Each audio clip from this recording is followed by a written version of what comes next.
Good morning. Today is Friday, January 21st. It's an SJA Gear Day, and it's a Green Day. Attention international students.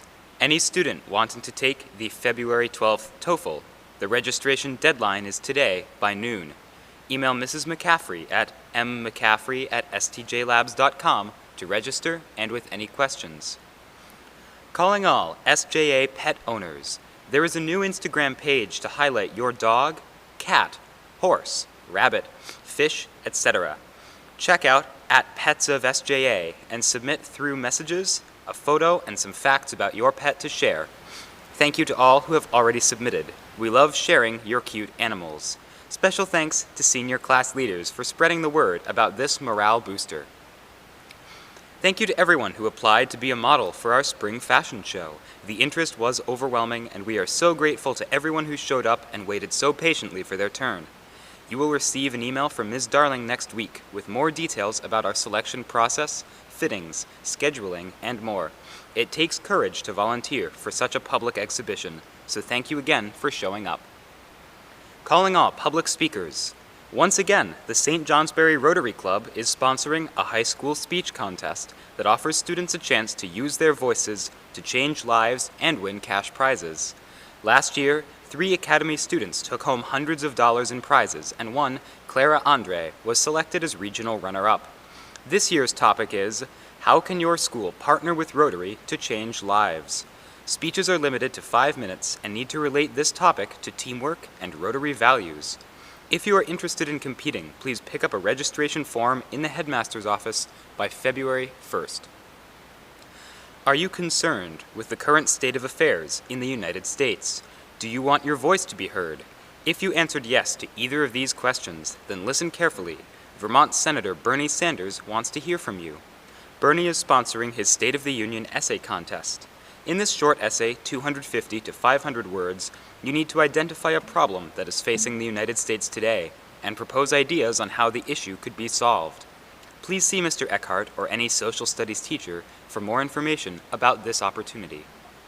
Math Club will meet on Monday at 3:30 in Fuller Basement for the 4th New England Math League competition. Please bring your graphing calculators. Happy birthday today to Koji Ebbett, and a special happy birthday to Lily Sholin from the Loder Moran's Advisory. Happy birthday on Sunday to Dallas Fornio, Keating Maher, Madigan Maher, and George Trade. Happy birthday.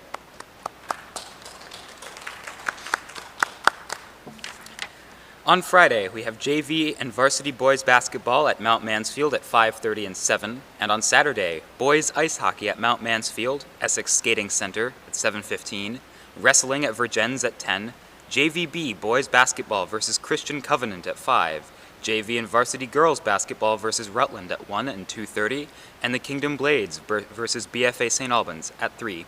Thank you. Have a great day.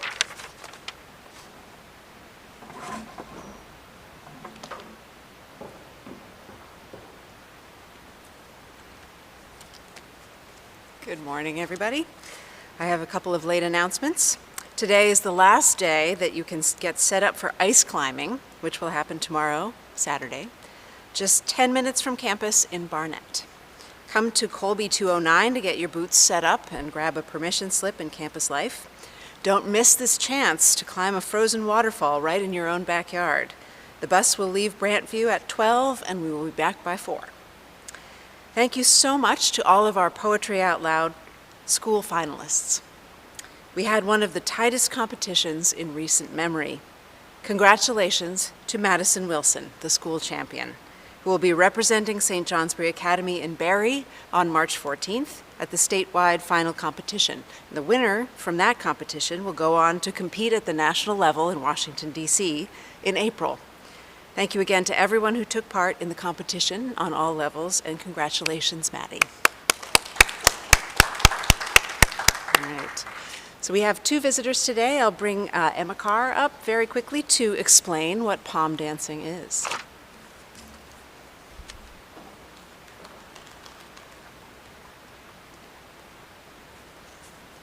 Good morning, everybody. My name is Miss Carr. I'm in the guidance office, so I might be a new face to some of you. I just really wanted to talk quickly about our pom dance club. You heard many announcements this week about it. The first day was yesterday, but just to explain a little more what it is, it's kind of like jazz dancing, a little bit of hip hop, a little bit of cheer dance elements.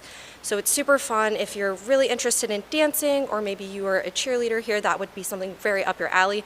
It's super duper fun. We had a great time yesterday. We learned a little bit of a mini piece that I have a video of. So if you're very interested, want to see what it's about, send me an email and I can send you that video, so that way you can kind of see what we're about. Thank you.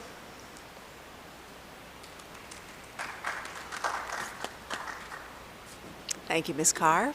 And now I'd like to invite Mrs. McKenzie, Ms. Drew, and Mr. Arain to talk about the Clear River Review.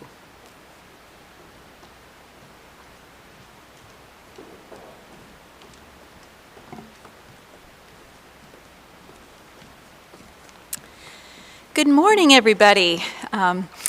I hope you've had a great week. So I'm here to tell you about a special opportunity that you've probably seen signs around campus advertising this and heard a few written announcements, but we really want to encourage you to take part in something very special here at St. Johnsbury Academy. We publish an actual literature and journal for the arts here. It's called the Clear River Review, and you can see your own work in print. So we hope that you will consider submitting your artwork, your poetry, your essays, and your short stories. And Ms. Drew and Mr. Arain will tell you a little bit more about this. Do you want me to talk about? So when you're submitting nonfiction or fiction, we have a 250-word limit, poetry a 40-line limit. We also want to see your visual art. That could be photography, drawings, printmaking, any visual art you have. We do need you to submit a high-resolution photograph or scan of that artwork, and it will be printed in grayscale, so keep that in mind when you're submitting.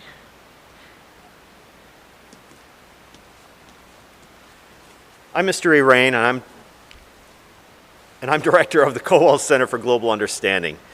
And the Colwell Center for Global Understanding seeks excellence in writing and photography that captures the essence of places, people, and cultures, whether near or far.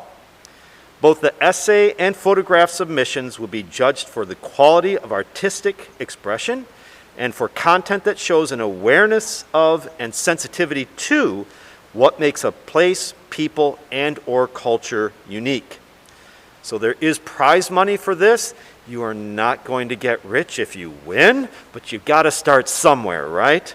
So the winner of each prize, photography and nonfiction, will earn $75, and then there's a $25 second prize for both of those.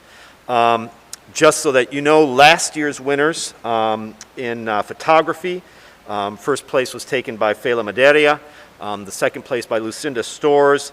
The second place in nonfiction was taken by Ava Levine, and the first place was taken by somebody named Ethan Howell, strange last name. So encourage you to sign up, encourage you to think about place and people, and both where you come from and where maybe you've been or want to go to, and to put that in print, whether writing or photography. Thank you. A new addition this year to this publication is the English department will also be offering prizes. There will be a prize in fiction, and there'll be a prize in poetry. And Mr. Jolliffe thinks that these are going to be quite the illustrious gifts. And we don't want to be competing against Colwell, though. So when you submit, there are posters around campus that have little rip strips, and that has this bit.ly. It's bit.ly/clearriver, all one word, all lowercase. I think you got that. Submissions are due by Monday, January 31st at 8 a.m. This is what the form looks like. You need to submit one of these forms for each piece that you submit, and you can submit 2 pieces per category. So that's 2 pieces of fiction, 2 visual arts, etc. If you have questions, you can email us at clear.river@sdjlabs.com, or you can see Mrs. Mackenzie or I in Ranger 110 or Colby 205, and these are our faces if you have not seen them before. Thanks. We look forward to viewing and reading your submissions.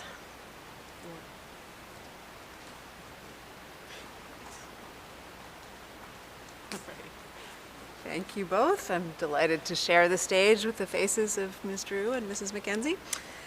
So another week drawn to a close. It's been a good one. I hope that each of you has had a moment where you have felt some sort of sense of accomplishment, whether academic or athletic, artistic perhaps.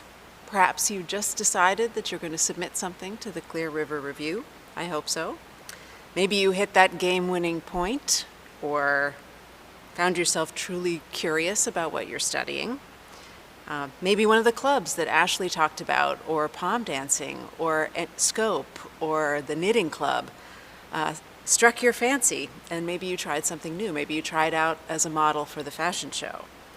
Maybe you remembered to look up and say thank you to Ms. Valdez or Mr. Layton at the crosswalk. Maybe you decided to make a better choice about doing something that might have been against our rules. Maybe you just even finished a puzzle that was really hard. And I'll just admit that that last one was me. We have these 1,000-piece puzzles that I love. They're vintage puzzles with pictures of things like butterflies and Audubon birds and minerals. And actually yesterday, I guess, or maybe the day before, I finished the periodic table of the elements. It was a vintage print, and it was totally infuriating with all these little numbers. And I was so happy when I finished it because it was really hard. And my husband wonders why I want to spend my precious time fixing things that are broken on purpose when there are so many things to fix and solve. But I still felt a sense of satisfaction putting that last piece in place. And perhaps it's a way that those of us who love to make puzzles or to solve puzzles, can feel a sense of control, to feel capable of putting things together in these times when that's a feeling that's hard to come by. So I want to ask you to take these last few minutes of advisory and share with each other a moment that you had this week where you felt that sense of satisfaction or accomplishment. We have to celebrate small victories like this because our lives are made up of those small things, and they add up, and we want to share them with one another. So advisors also, you should share, and please then share with me so that we can celebrate those moments when we get back together next week. Have a great day, have a great weekend, and we'll see you on Monday.